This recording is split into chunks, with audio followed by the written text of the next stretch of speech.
Market में नारियल का बहुत सेल है। क्या? ओ, बिहार में नारियल का सेल बढ़ चुका है। इसका मतलब समझा मुन्ना? क्या बॉस? ओ,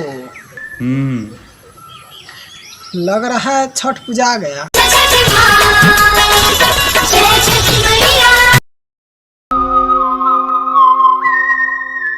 बॉस बॉस, पूरे बिहार में भी एक ही गाना बज रहा है। क्या? कौन सा गाना बज रहा है मुन्ना?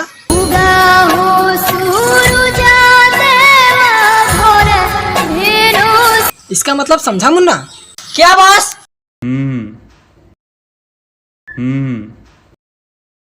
अरे बिहार में छठ आ गया।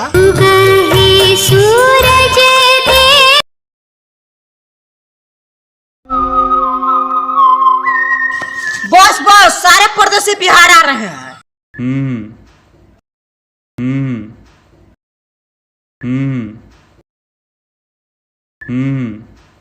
तुमको नहीं पता है मुन्ना? क्या बॉस?